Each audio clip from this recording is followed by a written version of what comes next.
সুপ্রিয় দর্শক আসসালামু আলাইকুম। মৎস্য খামারি ভাইয়েরা, আশা করি আপনারা প্রত্যেকেই ভালো আছেন। আল্লাহ তাআলার অশেষ রহমতে আমি ভালো।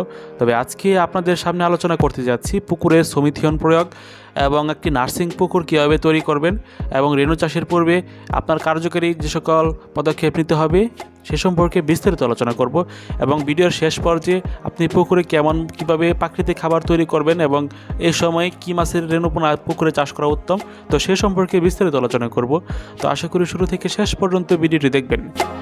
বাংলাদেশে পরিত্যক্ত অনেক ছোটো বড় জলাশয়গুলি আছে এবং পুকুর আছে যেগুলিতে অতি সহজে মাছ চাষ করে লাভবান হওয়া যায়। কিন্তু মাছ চাষ করার পূর্বে আমাদেরকে প্রাথমিকভাবে একটি বিষয় নিশ্চিত করতে হয়, সেটা হচ্ছে নার্সিং পুকুর প্রস্তুতি। তো এই নার্সিং পুকুর প্রস্তুতি করতে হলে আমাদেরকে অবশ্যই পুকুর প্রস্তুতিটা সবার আগে আসে এবং সেখানে প্রধান বাধা হয়ে দাঁড়ায় পুকুরের মধ্যে বিভিন্ন পোকামাকড় বা রাস পোকা বা হাঁস পোকা। এই পোকার দমন করার মূল লক্ষ্য হচ্ছে আমাদের মূলত নার্সিং পুকুরের উত্তম ব্যবস্থাপনা। দর্শক অনেকবার একটি প্রশ্ন করে থাকে, ভাই আমরা ডিজেল কেরোসিন এগুলি প্রয়োগ করে কি পুকুরে পোকামাকড় বা আপনার হাঁস পোকা যে আছে সেটা কি দমন করতে পারবো? অবশ্যই সেটা করতে পারবেন, তবে কার্যকারী একটি আপনার ওষুধের নাম হচ্ছে সমিথিয়ন বা আপনার অনেক কোম্পানির নাম আছে, তবে সমিথিয়ন নোবান আপনি প্রতি শতাংশে 5 থেকে 6 গ্রাম আপনি সমিথিয়ন মিশাবেন এবং আপনার 10 কেজি বা আপনার 10 লিটার পানি মেশাবেন এবং সেই পানির সাথে আপনার শতক প্রতি 5 থেকে 6 গ্রাম বা 10 গ্রাম এগুলি সমিথিয়ন মিশিয়ে সমস্ত পুকুরে ছিটিয়ে দিতে পারবেন। এবং আপনারা দেখবেন পুকুরে যে অতিরিক্ত আপনার পোকামাকড়গুলি যে আছে, যেমন মাছের রেণুপোনার ক্ষতি করে থাকে, তো সেটা মূলত দমন করার ক্ষেত্রে আপনারা সমিথিয়ন প্রয়োগ করতে পারেন। দর্শক তো অনেকবার একটি প্রশ্ন করে থাকে, ভাই আমরা যে সমিথিয়ন প্রয়োগ করব তো সেটার কার্যকরী সময় কখন এবং আমরা এটা প্রয়োগের সময় আমাদের একটা হেলথের বিষয় থাকে নিজস্ব, তো সেটা আমরা কীভাবে আপনার প্রোটেক্ট করে থাকবো আমাদের শরীর ব্যবস্থাপনাকে, তো সে সম্পর্কে বলি। আসলে আপনি সমিথিয়ন প্রয়োগ করবেন প্রখর রোদে এবং আরেকটি বিষয় মনে রাখবেন, অবশ্যই কম তাপমাত্রা কিংবা মেঘযুক্ত বা পুকুরে যদি বৃষ্টি হয়ে থাকে ওই সময় কীটনাশক বা সমিথিয়ন প্রয়োগ না করাটাই উত্তম, কারণ আপনারা ওই সময় কার্যকরী ফলনটা পাবেন না এবং দুপুরে বা তীব্র রোদে বা দুপুরবেলা মূলত এটা প্রয়োগ করা সবচেয়ে কার্যকরী। এবং আপনারা এটা এনশিওর হবেন যখন আপনি এগুলি প্রয়োগ করবেন অবশ্যই আপনার নিজস্ব শরীরের যে একটা খেয়াল আছে সেটা অবশ্যই এনশিওর করতে হবে, যেমন মুখে কাপড় বেঁধে এবং চোখে চশমা দিয়ে বা আপনার বাতাসের অনুকূলে বা বাতাস যেই দিক থেকে আসতেছে তো সেই দিকেই মূলত আপনি সমিথিয়ন প্রয়োগ করলেন। আসলে এটা তো মূলত আপনার স্প্রে না যে আপনার গাছের ফলমূলে বা আপনার গাছের পাতার মধ্যে দিলাম, এটা মূলত পুকুরের প্রয়োগ করবেন। তো সেক্ষেত্রে আপনার মূলত পানির মধ্যে ছিটিয়ে দেবেন এবং সেটা ছিটানোর ক্ষেত্রে অবশ্যই আপনার বাতাসের অনুকূল পরিবেশে রাখবেন, যাতে যেদিকে বাতাস আসছে সেদিকে প্রয়োগ করলেন এবং আপনার যাতে শরীরের মধ্যে এগুলি না আসে, এটি আসলে অনেকটা ক্ষতির সম্মুখীন হতে হবে আপনাকে। দর্শক আরেকটি বিষয় কি, যখন আপনার সমিথিয়ন প্রয়োগ করবেন এবং আপনার পুকুরের মধ্যে অনেক হাঁস পোকা এগুলি যখন মারা যাবে তখন অবশ্যই ঘন পলিস্টার জাল দিয়ে অবশ্যই এগুলি আপনার তুলে ফেলতে হবে এবং পোকামাকড় সহনশীল মাত্রায় আনার ক্ষেত্রে এই সমিথিয়ন প্রয়োগ অনেকটাই কার্যকারী। আরেকটি বিষয় কি, এমন একটি কথা মনে রাখতে হবে যেটা মূলত অনেকবার প্রশ্ন করে থাকে যে ভাই আমরা তো সমিথিয়ন প্রয়োগ করব, সেটা মূলত কখন প্রয়োগ করা ভালো এবং আমরা এটি রেণু পুকুরে কীভাবে প্রয়োগ করা উত্তম।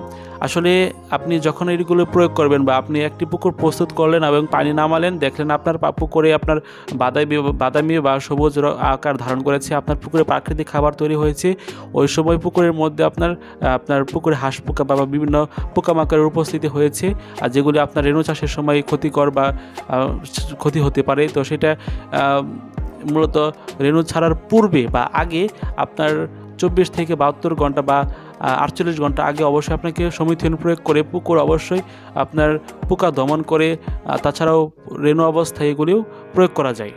দর্শক আরেকটি বিষয় কি, আপনারা এখন ভিডিওতে যে আপনার রেণুপোনাগুলি দেখতে পাচ্ছেন এগুলি হচ্ছে আপনার কার্ফু মাছের রেণু, যেগুলি মূলত 2024 সালে নতুন রেণুপোনা বের হয়েছে, আপনারা অবশ্যই অবগত আছেন এবং আমরা এই ভিডিওর মধ্যে তুলে ধরবো কিছুদিন পরে আপনার কার্ফু মাছের পোনা।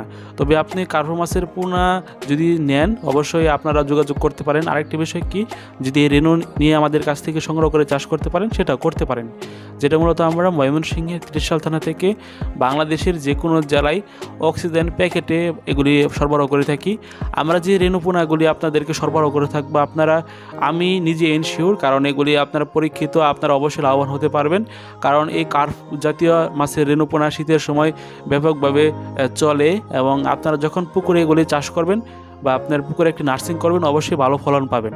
কারণ এই কার্প জাতীয় মাছের রেণুপোনাগুলি শীতের সময় মিস হওয়ার সম্ভাবনা প্রায় আপনার নেই বললেই চলে।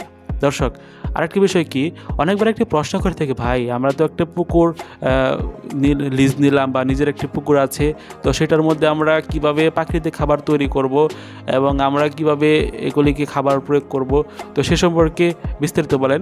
আসলে রেণুপোনার একটা যে বিষয় আছে খাবার দেওয়ার, তো সেই ভিডিওটা আমি স্পেসিফিকভাবে অন্য একটি ভিডিওর মধ্যে নিয়ে আসবো, যেটা মূলত আপনার 3-4 দিনের মধ্যে ভিডিও আসবে। আর একটি বিষয় কি, পুকুরে খাবার তৈরি করার ক্ষেত্রে আপনাকে অবশ্যই সম্পূরক খাবার তৈরি করতে হবে, এবং সেটা তৈরি করে বা প্রয়োগ করার আগে অবশ্যই আপনাকে পুকুরে প্রাকৃতিক খাবার তৈরি করতে হবে। সেটার জন্য আপনি পুকুরে যে পরিমাণ মাছ বা পোনা আছে তার আপনার 4 থেকে 6 ভাগ হাড়ে চালের কুড়া কিংবা গমের বসি সম্পূরক খাদ্য হিসাবে প্রতিদিন সকালে বিকালে দুবেলা ছিটিয়ে দিতে হবে, এবং প্রতি মাসে 2 বা 1 বার জাল টেনে মাছের গড় ওজন নির্ধারণ করে ক্রমশ খাবার যে একটা আপনার পরিমাপ আছে সেটা ধীরে ধীরে বাড়াতে হবে।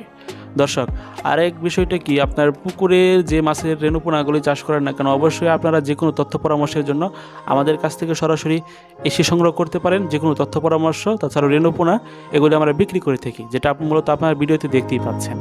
তো দর্শক, তো ভিডিওটি যদি ভালো লেগে থাকে অবশ্যই চ্যানেলটি সাবস্ক্রাইব করে রাখবেন এবং কমেন্ট করে আপনার মূল্যবান মতামতটি জানিয়ে রাখবেন, এবং পরবর্তীতে কী ভিডিও নিয়ে আনা উচিত আপনাদের মূল্যবান মতামতের ভিত্তিতে, তো সেটার মূলত অ্যাডভাইস দেওয়ার অনুরোধ রইল। দর্শক, আরেকটি বিষয় কি, যে কোনো মাছের রেণুপোনাগুলি সংগ্রহ করার ক্ষেত্রে স্ক্রিনে দেওয়া নম্বরে যোগাযোগ করে আপনারা বাংলাদেশের যে কোনো প্রান্ত থেকে আমাদের কাছ থেকে মাছের রেণুপোনাগুলি সংগ্রহ করতে পারবেন। আরেকটা বিষয় কি, অনেকবার একটা প্রশ্ন করে থাকে, ভাই আপনারা যে রেণুপোনাগুলি ডেলিভারি দেন, তো এটার সময়কাল কতক্ষণ থাকে বা অক্সিজেনই বা কতক্ষণ থাকে, এবং আমরা কি পুকুরে ছাড়ার সময় বা মাছের পোনা যে আসবে, রেণুপোনাগুলি আসবে পলিথিন প্যাকেটের মধ্যে, তো সেগুলি মূলত কতক্ষণ জীবিত থাকতে পারে। তো এটা মূলত আপনার 12 থেকে 15 ঘন্টা বা 18 ঘন্টা, এটা মূলত অনেকটা নির্ভর করে আপনার এলাকা কতটুকু দূরে এবং আপনি কীভাবে মাছের পোনাগুলি কোন পুকুরে ছাড়বেন, এবং আমরা মূলত এলাকা কাছে দূরে সেটা মূলত ডিপেন্ড করে, আমরা মূলত যেভাবে ডেলিভারি দিয়ে থাকি সেটা মূলত আমাদের মান উন্নয়ন করে ওই দূরবর্তী এলাকায় মাছের রেণুপোনাগুলি ডেলিভারি দেওয়ার প্রক্রিয়াটা আমরা অব্যাহত রাখি। দর্শক, অবশ্যই স্ক্রিনে দেওয়া নম্বরে যোগাযোগ করে যে কোনো মাছের রেণুপোনাগুলি সংগ্রহ করতে পারেন। দেখা হবে নতুন ভিডিওতে, তো সেই পর্যন্ত ভালো থাকবেন, সুস্থ থাকবেন, টেক কেয়ার, আল্লাহ হাফেজ।